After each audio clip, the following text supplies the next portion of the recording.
Nako po mga kababayan, bad news ito. Lalong manggagalaiti dito ang taong bayan sa kanilang malalaman. Pati itong mga sandatahang lakas natin na miyembro ng AFP, yung ibang miyembro ng PNP, pati mga OFW, mga seaman at kung ano-ano pa, talagang manggagalaiti dito sa kanilang malalaman. Eto mga kababayan, dahil yung BSP ay naglabas ng kanilang statement. Ayan, sabi dito, piso lumubog sa makasaysayang 59.13 kontra dolyar. Nako, 59.13 na mga kababayan ang dolyar. Sa $1.59 na ang palitan mga kababayan. Grabe. Talagang ito, dagok ito sa ekonomiya ng ating bansa. Sabi dito mga kababayan, makasaysayang pagbagsak ng piso, bumagsak sa 59.13 kontra dolyar ang piso, pinakamahina sa kasaysayan. BSP sinisi umano ang epekto ng kawalan ng tiwala sa gobyerno at korupsyon sa flood control projects. Nako, grabe. Diba kahit BSP na mga kababayan nagsalita na sinisi umano ang epekto ng kawalan ng tiwala sa gobyerno at korupsyon sa flood control projects. So basahin natin ang buong detalye dito mga kababayan. Sabi dito, bumulusok sa 59.13 kontra dolyar ang halaga ng piso nitong Martes, ang pinakamahinang antas sa kasaysayan ng bansa. Ayon sa ulat, isa na raw ang Pilipinas sa mga pinakamahinang ekonomiya sa Southeast Asia ngayong buwan. Tindi nito mga kababayan. Bagsak ang ekonomiya natin. Pagkaganyan kasi mataas, 59 ang palitan. Dati nung panahon ni former President Duterte, naging 45 to mga kababayan eh. Ngayon, grabe, ang taas, 59. Sabi pa dito, sa pahayag ng Bangko Sentral ng Pilipinas, BSP, posibleng nakaapekto sa pagbaba ng piso ang pagtaas ng pangamba ng merkado dahil sa mga kontrobersiya sa infrastructure spending ng pamahalaan. So guys, klaruin ko pala yung panahon pala ni former President Duterte, parang 49 nata mga kababayan. So paki-correct na lang ako baka mamaya magkabali ako. So pa-correct nyo ako mga kababayan kung ano yung pinakamababang palitan noon nung panahon ni former President Duterte. Basta parang nasa something 49 pesos mga kababayan, ganun. Sabi pa dito, ang kamakailang paghina ng piso ay maaaring refleksyon ng pangamba ng merkado na babagal ang paglago ng ekonomiya dahil sa kontrobersiya sa paggastos para sa infrastruktura. Dagdag pa ng BSP, bagamat nananatiling matatag ang ekonomiya dahil sa remittances ng OFWs, BPO, inflows at turismo, hindi raw ito sapat kung patuloy ang kawalan ng tiwala sa pamahalaan. Ayon sa ekonomista, kung hindi maaagapan ang pagbaba ng piso, lalong tataas ang presyo ng bilihin, magmamahal ang imported goods, at lalaki ang bayaring utang panlabas ng bansa. Panawagan nila, ibalik ng gobyerno ang tiwala ng mamamayan sa pamamagitan ng transparency at reforma laban sa katiwalian. Ako, mahirap na to mangyari mga kababayan. Sa palagay ko, hanggang matapos siguro ang termino nito ni BBM, ay maraming galit sa kanya dahil sa ganitong nangyayari sa ating bansa, lalo na sa pagdating sa korupsyon. Iba-ibang korupsyon ang nababalitaan natin. Sa eskwelahan may corruption, sa DOH may corruption, sa Bureau of Custom may corruption. Lahat ata ng ahensya mayroon mga kababayan, 'di ba? Ang pinaka talagang nag-trending, ang talagang nag-highlight sa corruption ay itong flood control anomaly talaga mga kababayan. Kaya talagang halos pati sa ibang bansa ay umabot na itong balita na ito. Kayo mga kababayan, anong masasabi nyo dito sa pangyayaring ito, itong palitan ng dolyar sa peso? Talagang ang laki na nito mga kababayan. Ang matindi nito pag umabot pa ng 60. Nako. Kailangan magawan ito ng paraan ng gobyerno ni BBM mga kababayan. So ngayon naman pag-usapan din natin, so nabalita din to kanina, yung about sa paghina ng peso kontra dolyar. Ayan. So pakinggan natin tong paliwanag ng isang Dr. Michael Bato na isang economist mga kababayan. So pakinggan natin. No, may mga capital. Now, ano naman ang impact niyan sa exchange rate? Dahil nga hindi pumapasok yung kapital, no, may mga capital pa nga umaalis, Admar eh. Kumbaga hindi lang na reluctant pumasok yung bagong kapital sa bansa. May mga kapital na umalis na. At yan ay nagkakaroon yan ng epekto sa palitan ng piso at ng mga ibang mga currencies. Dahil dyan, humihina lalo ang ating piso kasi nagmamahal yung mga ibang currency kasi nga umuunti yung supply nila. So, ibig sabihin nito is kapag ka nagmamahal yung mga ibang currency, ang nangyayari niyan is napapamahal din yung ating ini-import. Considering very reliant tayo, Admar, sa importation. Pagkain ini-import natin. So, kumbaga makikita niyo mga kababayan yung issue ng graft and corruption, napaka-widespread ng epekto niyan. Hanggang inflation may epekto yan. Kasi kapag ang mga foreign investor nag-alangan na mag-invest sa atin, no, yung mga foreign currencies, hindi na pumapasok kasi nga ayaw mamuhunan dito sa atin, that will have an impact sa palitan ng piso sa dolyar. At dahil doon, magmamahal yung ini-import natin. Magmamahal ang presyo ng pagkain. Anong ginawa ni Marcos Jr., Admar? Nag-price freeze. Kita nyo nag-price freeze si Marcos Jr.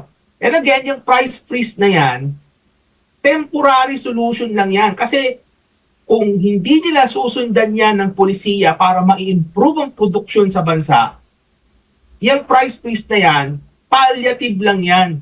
Temporary solution lang yan. Taon-taon tayo mag-price freeze. Pero hindi nila sinre-resolve yung underlying condition.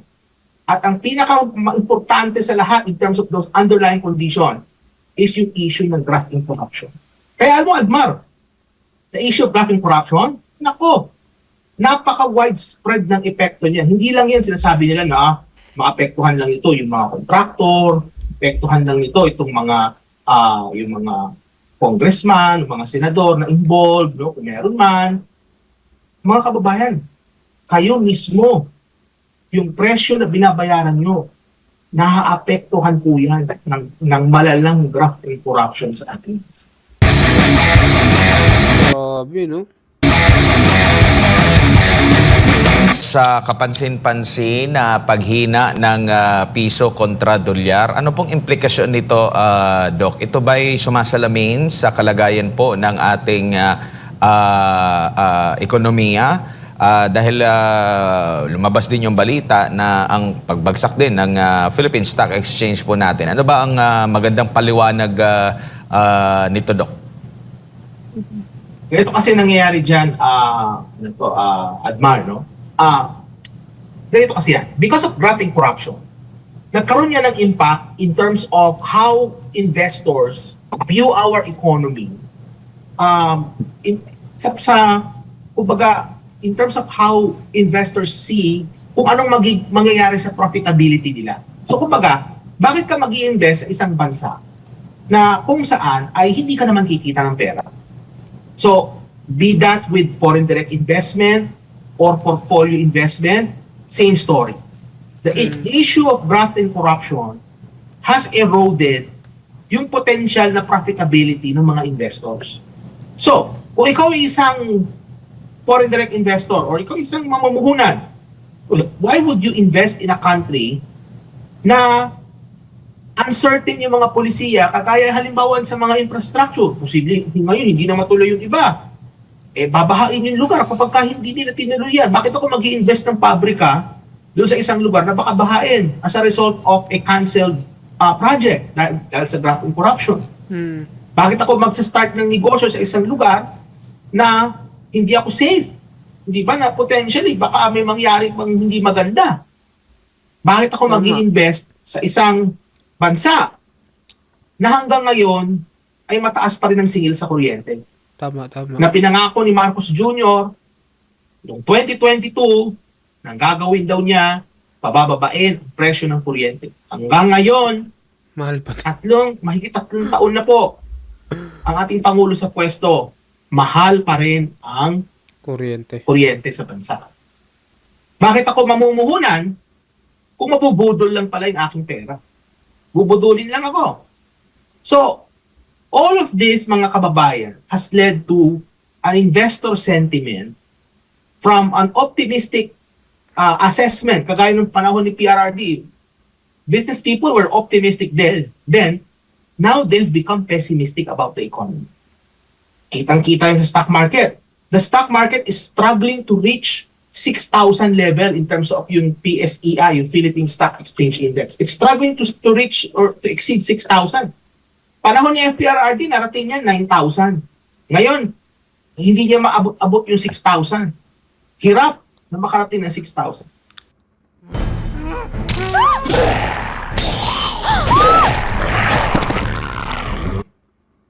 Kumbaga, the writing is on the wall. No, makita natin na yung mga investors nag-aalangan mag-invest sa atin. Now, ano naman ang impact niyan sa exchange rate? Dahil nga, hindi pumapasok yung kapital, no? May mga kapital pa nga umaalis, Admar eh. Kumbaga, hindi lang na reluctant pumasok yung bagong kapital sa bansa. May mga kapital na umalis na. At yan ay nagkakaroon niya ng epekto sa palitan ng piso at ng mga ibang mga currencies. Dahil dyan, humihina lalo ang ating piso kasi nagmamahal yung mga ibang currency kasi nga umuunti yung supply nila. So, ibig sabihin nito is kapag ka nagmamahal yung mga ibang currency, ang nangyayari niyan is napapamahal din yung ating ini-import. Considering very reliant tayo, Admar, sa importation. Pagkain, ini-import natin. So, kumbaga makikita niyo mga kababayan yung issue ng graft and corruption, napaka-widespread ng epekto niyan. Hanggang inflation may epekto yan. Kasi kapag ang mga foreign investor nag-alangan na mag-invest sa atin, no, yung mga foreign currencies, hindi na pumapasok kasi nga ayaw mamuhunan dito sa atin, that will have an impact sa palitan ng piso sa dolyar. At dahil doon, magmamahal yung ini-import natin. Magmamahal ang presyo ng pagkain. Anong ginawa ni Marcos Jr., Admar? Nag-price freeze. Kita nyo nag-price freeze si Marcos Jr. And again, yung price freeze na yan, temporary solution lang yan. Kasi kung hindi nila susundan yan ng polisiya para ma-improve ang produksyon sa bansa, yung price freeze na yan, palliative lang yan. Temporary solution lang yan. Taon-taon tayo mag-price freeze. Pero hindi nila sinre-resolve yung underlying condition. At ang pinaka-importante sa lahat in terms of those underlying condition is yung issue ng graft and corruption. Kaya alam mo, Admar, the issue of graft and corruption, napaka-widespread ng epekto niya. Hindi lang yan sinasabi nila na maapektuhan lang ito yung mga kontraktor, apektuhan lang nito itong mga yung mga congressman, mga senador na involved, no, kung meron man. Mga kababayan, kayo mismo, yung presyo na binabayaran nyo, naaapektuhan po yan ng malalang graft and corruption sa ating bansa. 10-month low na pala itong ating piso kontra dolyar, Doc, no? Kasi noong December 18, 2024, pumatong din tayo sa 58.9 pesos ang isang dolyar at kahapon nagsara ito 58.9. Doon naman sa mga remittances ng ating mga kababayan, kumbaga kung yun ang nabanggit natin, mga disadvantage nga sa mga nangyayari, magiging advantage din ba ito doon sa mga kababayan natin? Mas magkakaroon ng halaga, lalo na ang mga kababayan natin sa ibaing dagat, particularly sa Estados Unidos, Doc? Alam mo, Admar, kung hindi dahil sa mga pera na pinadadala ng mga OFWs, matagal na ang ekonomiya ng Pilipinas parang naimpisa na. Kumbaga parang ang isa sa mga huling tumataguyod ng ekonomiya natin is yung mga OFW remittances. And that represents about 12% of our economy. So yung mga flows of funds coming from our kababayan. So, kumbaga, our economy is on life support. Parang ganun na yan eh. We're on that point na naka-life support siya at ang nagsusuporta na lang sa kanya itong mga OFW remittances. So just kasi tourism wala na, Admar eh. Our tourism, it used to be tourism, yung production natin, yung domestic production, and then you have the OFW remittances. Parang tatlong haligi no, na sumusuporta sa ating ekonomiya. The tourism, we haven't recovered the numbers we had prior to the pandemic. So forget about tourism.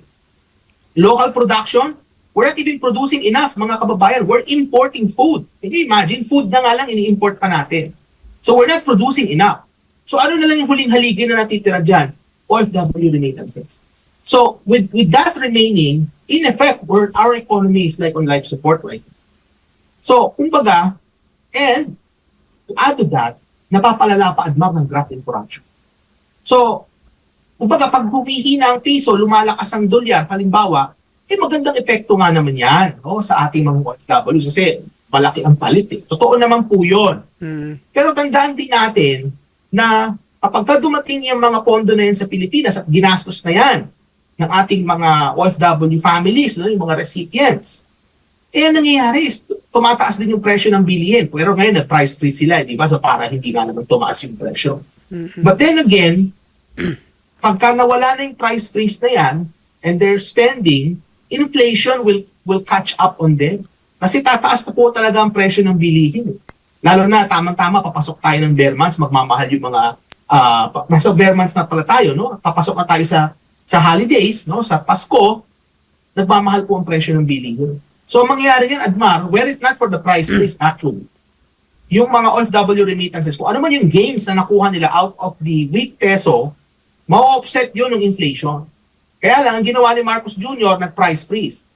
Pero sabi ko nga kanina, yung price freeze na yan, baliwala rin yan kasi hindi rin naman nila ina-address yung underlying issues na nabanggit ko kanina, specifically, issues sa production natin sa ating bansa at yung issue ng turismo, Admar.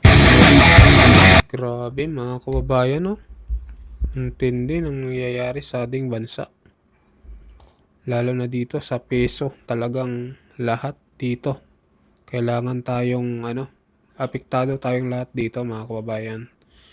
Kahit na itong mga OFW na lang daw yung talagang bumubuhay sa ating ekonomiya mga kababayan. Sabi dito ng ito ni si Dr. ano tong pangalan? Ayan, ni Dr. Michael Bato na isang economist mga kababayan. So talagang matindi itong nangyayari sa ating bansa. Lalo na dadating ang December. So sabi niya magmamahal daw mga bilihin dahil sa inflation mga kababayan. Patungkol nga ito sa nangyayaring corruption sa ating bansa at sa pagtaas daw ng peso ng dolyar ay talagang babagsak daw ang ekonomiya natin. So nakakapanglumo ito mga kababayan kasi dahil kawawa tayo na naman ang kawawa dito. So yung mga nangungurakot lang talagang masaya. So mag-comment kayo mga kababayan kung anong mensahe nyo dito sa nangyayari na korupsyon at dito sa pagtaas ng dolyar mga kababayan. So sa mga bagong pasok dyan, pa-like at pa-subscribe po ang ating YouTube channel. Maraming salamat po.